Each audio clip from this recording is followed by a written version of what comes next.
Hola a todos, ¿qué tal? ¿Cómo están?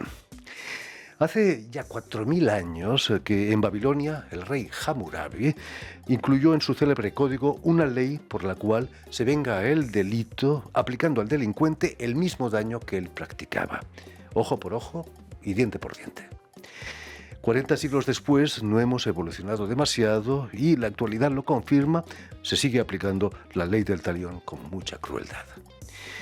Este es el tema que aborda nuestro invitado de hoy, el realizador mexicano Pierre San Martín Castellanos, en su película No nos moverán, que presenta este lunes aquí en París.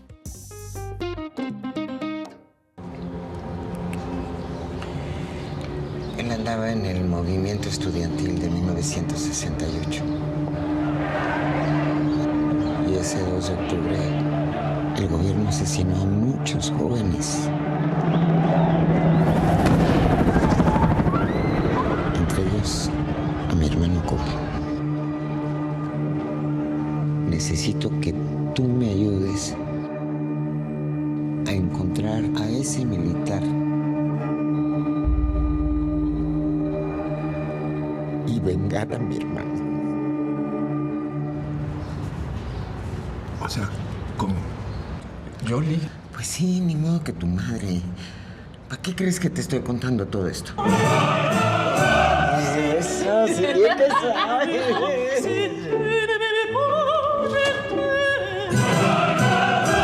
Señora, ¿recuerda cómo se desmayó?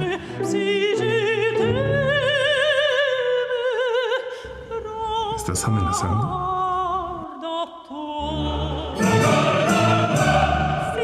¡Ahí te va!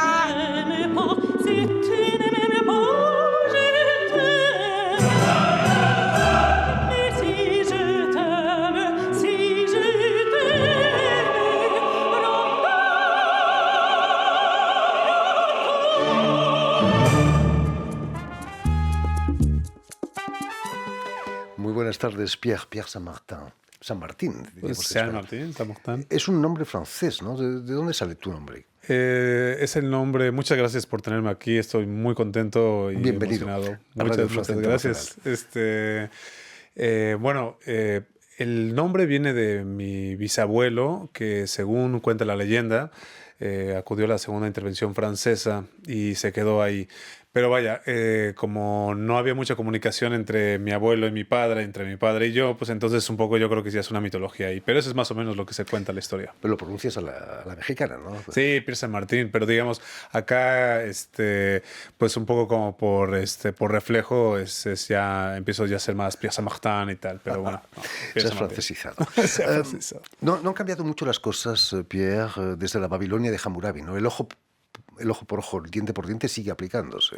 Totalmente. Terrible, ¿no? Sí, digamos, eso es una de las cosas que cuando estábamos escribiendo la película, Iker, Compeán y yo, estábamos siempre como en la consideración de cómo este juicio es siempre esta tendencia es una tendencia equívoca que repetimos incansablemente, pero que también es una cuestión muy natural, muy inherente en el humano, ¿no? Es una cosa que queremos siempre, que se mantiene por una cuestión de naturaleza, pero que tenemos que empezar como a darle como una reflexión a eso.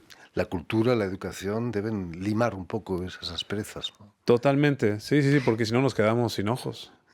Imagino que es pura casualidad que presentas tu película aquí en París el día del aniversario del ataque de Hamás a Israel. Después de 12 meses de guerra han causado ya 42.000 muertos. Terrible, ¿no? No, es una tragedia. Sí, justamente ahora creo que es un momento muy adecuado tener estas conversaciones porque tenemos, por supuesto, el asunto que está pasando entre estas dos culturas que están teniendo como este choque de hace mucho tiempo y que ahora está teniendo como un momento terrible, ¿no? Es un buen momento para tratar de comprendernos entre nosotros. Como lo mencionaba yo antes, es siempre como es una necesidad y a veces suena como un poco naive la comprensión al otro, ¿no? Porque se habla a veces de la tolerancia, ¿no? Bien, puede ser como una palabra a tratar, ¿no? El tolerar al otro, pero yo siempre he pensado que es más una comprensión, ¿no? Porque la tolerancia siempre tiene como unos límites y la comprensión, si se hace de manera profunda, en realidad eso es lo que hace que se rompan esos límites y se empiezan como a compenetrar. Entonces, un poco la instancia, aunque nosotros establecimos la película desde un punto de vista como más familiar y emotivo, de las familias, en realidad estábamos tratando también como de hablar de un tema más amplio, ¿no? Que puede ser, pues bueno, la guerra, pues. Precisamente en tu película tiene como telón de fondo la matanza de Tlatelolco en el 68, ahí en octubre del 68. ¿Qué imagen se tiene, qué tienen los jóvenes de esa matanza que pasó hace más de 50 años? Bueno, digamos, es un hecho que fue definitorio pues en la historia de México, porque previo a eso, aunque por supuesto había como algunos puntos, digamos, de violencias, digamos, entre Estado y los civiles, en realidad fue ahí en el 68 cuando se hizo una partición, porque previo, en realidad había como una relación más o menos sondeable, pues, post-revolución, ¿no? Y una formación donde había momentos de estabilización en México pues, bastante concretos. Y ya justo por los años 60, un poco tal vez en los 50 tal vez, empieza a haber como un poco unas pugnas, pero en el 68 se hace una decisión. Y en esta decisión perdura, porque después del 68 nosotros tenemos la Guerra Sucia, ¿no? Que duró pues muchos años, no se puede contar exactamente cuánto tiempo fue, y en palabras de Carlos Montemayor, después fue una evolución, digamos, del asunto del narcotráfico con una colusión vinculado ahora con el Estado, y vivimos ahora en un Estado, digamos, donde no hay ley, pues, ¿no? Digamos, donde los civiles estamos un poco a merced de la situación. Entonces, sí hay una comunicación muy contundente respecto al 2 de octubre con la situación que se vive actualmente en México. Es cierto que tu infancia se vio marcada por la muerte de tu tío, muy joven, ¿no? Me decías, de 15 años, y sobre todo las consecuencias. Tú no viviste la muerte de tu tío, pero sí el ambiente en tu familia, ¿no? ¿Cómo fue tu infancia entonces? Sí, digamos, yo viví con esta historia de que mi tío había fallecido el 2 de octubre, perdón, en 1968, no el 2 de octubre, porque mi tío no era militante. Y eso, digamos, el fallecimiento de mi tío, que fue uno muy violento y brusco y de alguna forma inesperado, tuvo una consecuencia muy grave con la familia de mi madre. Tuvo mi abuelo. Le dio cáncer como al año siguiente, falleció a los 2 o 3 años del fallecimiento de mi tío, después a mi abuela le dio el cáncer, se descabrejó, vaya, toda una sucesión de eventos muy desafortunados. Y digamos, llegó a mí con un silencio, siempre como con un misterio de que no se podía hablar de eso porque era un evento Una muy tragedia turbulento. terrible. Como en realidad había pasado también el 2 de octubre, que no se mencionó durante mucho tiempo porque era un evento pues, que se tenía que callar. Entonces había muchas similitudes entre el evento ocurrido socialmente y lo que le había ocurrido a mi familia. Entonces ahí fue, digamos, donde yo hice como una especie, como un engrudo entre el dolor social que había ocurrido el 2 de octubre con lo que había con el fallecimiento de mi tío y el descabalgamiento familiar. Entonces pegué un engrudo de ficción, digamos, con una hipótesis que hubiera hecho mi madre, que es abogada, y se volvió abogada a partir de la muerte de mi tío. ¿Qué hubiera pasado si mi madre hubiera tenido la oportunidad de vengar la muerte de mi tío? Entonces, eso fue como la hipótesis y se genera esta fábula acerca de la venganza. ¿Qué desencadenó que escribieses esta película? Quizás he leído una enfermedad de tu madre, quizás. Sí, digamos, un poco el empuje de esta película era que mi madre estaba muy enferma cuando yo empecé a escribirla. Y a partir de ahí yo le quería escribir una carta de amor, de solicitud, de que ya no hace falta pelear más, porque mi madre es una abogada muy combativa, ¿no? Muy social, pero también una persona que no se deja, pues, ¿no? Y que quiere pugnar, ¿no? Por lo justo. Y eso para mí era siempre como un impulso que viví toda mi vida. Y en algún momento yo decía, mamá, creo que puedes parar, ¿no? O sea, creo que no hace falta continuar con este estadio como de defensa continua y que podemos estar en un estado de paz. Y eso era lo que yo quería que tuviera ella antes, o sea, digamos, cuando yo pensé que estaba en un estado de salud delicado. Gracias a Dios se compuso y ahora está otra vez tan combatiente como puede serlo, pero en su momento eso fue lo que alentó mucho de esa Pierre, dicen que la distancia es el olvido, canta el bolero, pero hay cosas que no podemos olvidar, ¿no? No hay que olvidar lo que pasó en el 68 en México. Sin duda, sí, digamos, hay una dicotomía, ¿no? Que en realidad termina siendo como una discusión en la película y yo creo que un poco en la vida, que es no debemos olvidar las cosas, debemos de comprenderlas, ¿de acuerdo? Entonces, podemos disculpar sin olvidar, ¿no? Porque la memoria es una cosa vital y es por lo que está luchando, digamos, el personaje en la película No nos moverán, que es protagonizado por Luisa Huertas. Ella es la que está diciendo no hay que olvidar eso, pero en el olvido está una parte, digamos, de no soltar tampoco, pues, una parte de culpa, pues, ¿no? Y eso es, digamos, toda esa situación, eso es lo que hace que la hermana en realidad esté diciendo tenemos que liberar esto, pues soltarlo. Por ¿no? supuesto. ¿Has dicho alguna vez que has buscado con esta película la paz y la reconciliación de los mexicanos, por supuesto? Redención y perdón son palabras que están perdiendo su sentido hoy en día, tal como van las cosas en el mundo. Totalmente, sí. Esa es, digamos, la base de la película, es la fábula de la venganza, que queremos evocar la venganza en el sentido crítico, de que nunca nos va a llevar a ningún sitio, y cómo podemos transitar por el camino que es muy complejo del perdón.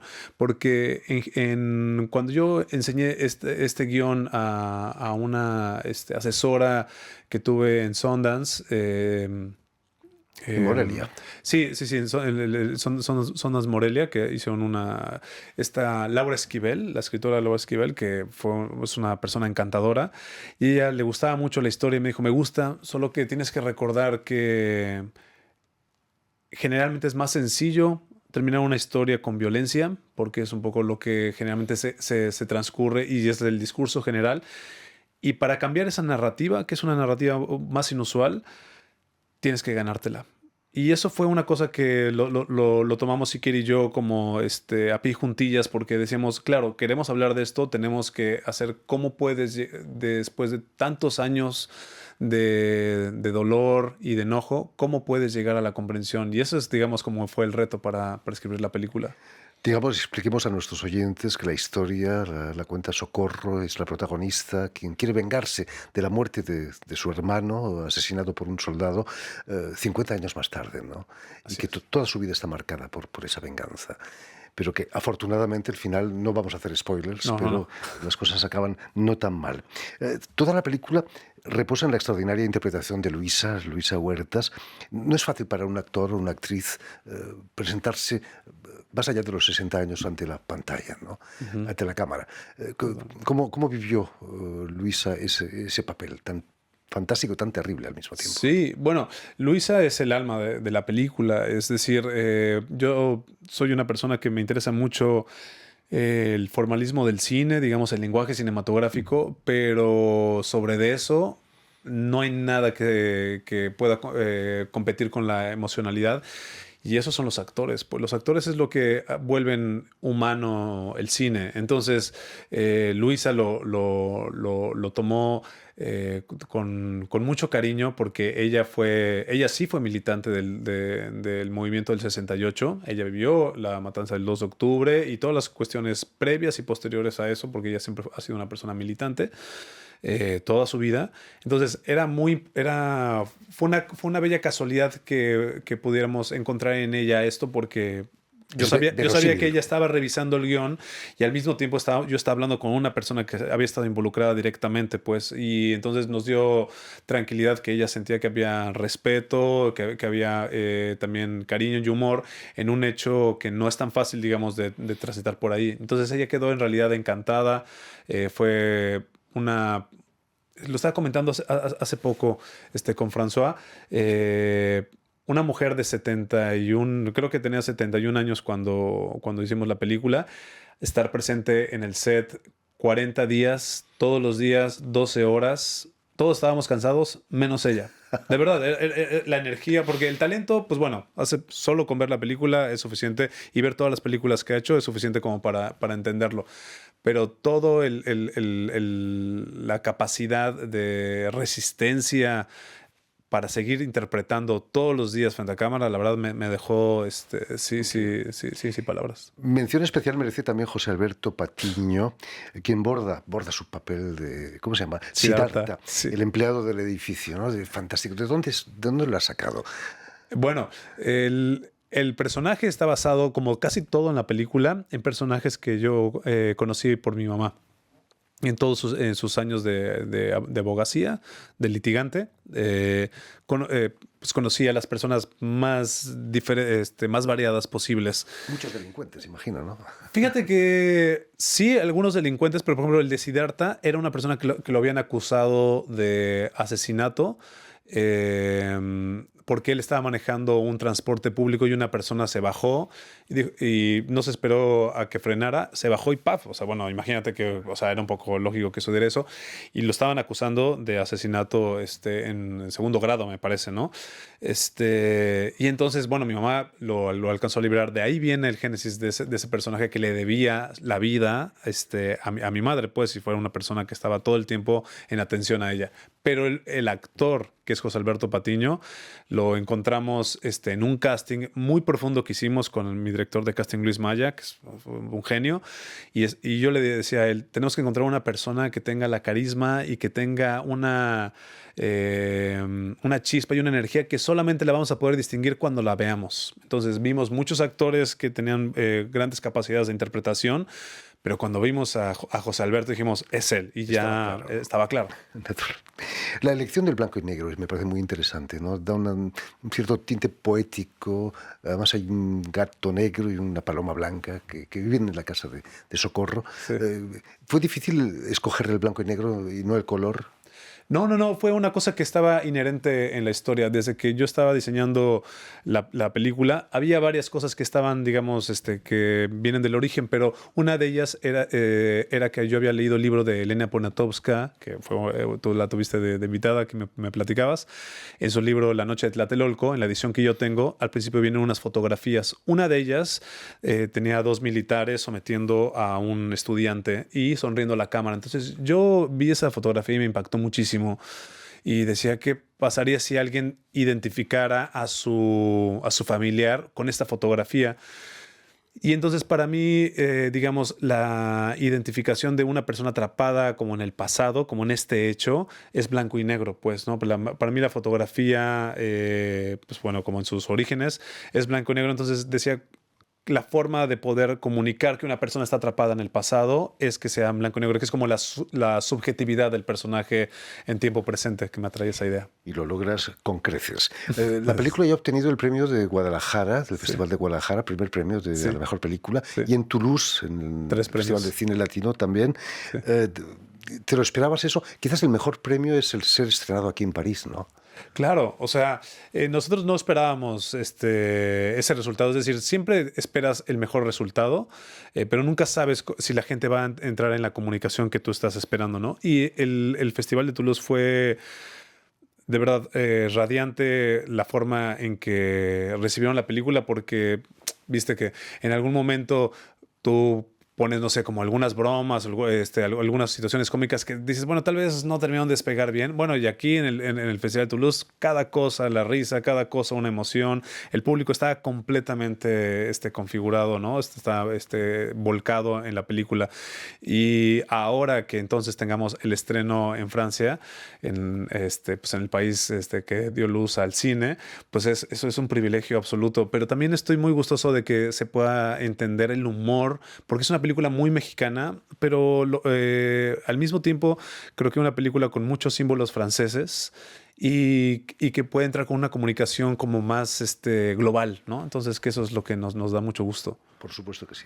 En fin, pues ya lo saben, No nos moverán, película de Pierre Saint-Martin Castellanos, se presenta este lunes en el Festival Viva México, que viene celebrándose en el Cine Luminor Hotel de Ville, aquí en París, sí, en el pleno centro de París. Y si no pueden, tienen el 4 de diciembre el estreno en toda Francia de la película. Sí, hoy es a las 8 de la noche la función y el estreno el 4 de diciembre, que ojalá pues puedan acudir, nos encantaría. Ahí estarán. Muchísimas gracias, Pierre, por haber estado con nosotros. Al contrario, Jordi. Mucho éxito con la película. Permíteme también que salude a Vanessa Loiseau y a Adrián Turó, quienes se han ocupado hoy de la realización del programa, y saludar también a nuestros telespectadores, que también los tenemos, que nos siguen en todo el continente, seguro que en Guadalajara o en México también, gracias a la cadena Unión Continental Latinoamérica y una red que se llama TAL, que reúne televisoras públicas y universitarias de todo el continente. Fantástico. No, pues, gracias. Y a ustedes, muchísimas gracias por su atención y les damos cita para una nueva edición de El Invitado de Radio Francia Internacional.